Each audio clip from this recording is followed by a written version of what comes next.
Hello everyone, অনুরাগের ছোঁয়া ধারাবাহিকের নতুন প্রোমোতে আমরা দেখতে চলেছি উর্মিকে উচিত শিক্ষা দিল দীপা এবং সেই ওষুধগুলো উর্মিকেই খাইয়ে দিল। দীপা সূর্যর চেয়ারে বসে থাকে, পেছন থেকে উর্মি আসে এবং বলতে থাকে, দাদা ভাই ওষুধ খাবেন না? তখন দীপা চেয়ারটা পিছনে ঘুরিয়ে বলে, কিসের ওষুধ খাবো বনু, ভুয়া ওষুধ খাবো?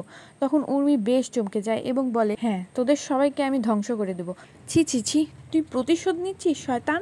এই বলে দীপা উর্মিকে ঠাটিয়ে চড় মারে এবং ওষুধগুলো হাতে বের করে বলে, ঠিক বলেছিস, কিছু হলে দুজনের একসাথেই হবে। এই বলে উর্মির মুখে দীপা ওষুধগুলো ঠেসে ধরে। ঠিক সেই সময় সূর্য চলে আসে। সূর্য দীপাকে বলে, দীপা আপনি কি করছেন? সূর্যর সাথে সাথে রূপা এবং সোনাও আসে। সোনা পিছন থেকে দীপাকে হাত ধরে টেনে নেয় এবং বলে, হাউ ডেয়ার ইউ। দীপার সঙ্গে এরকম ব্যবহার করতে দেখে সূর্য তার মেয়ে সোনাকে ধমক দেয় এবং সোনা বলে চিৎকার করে ওঠে। তো বন্ধুরা, তোমরা কি চাও দীপা এভাবেই উর্মিকে উচিত শিক্ষা দিক?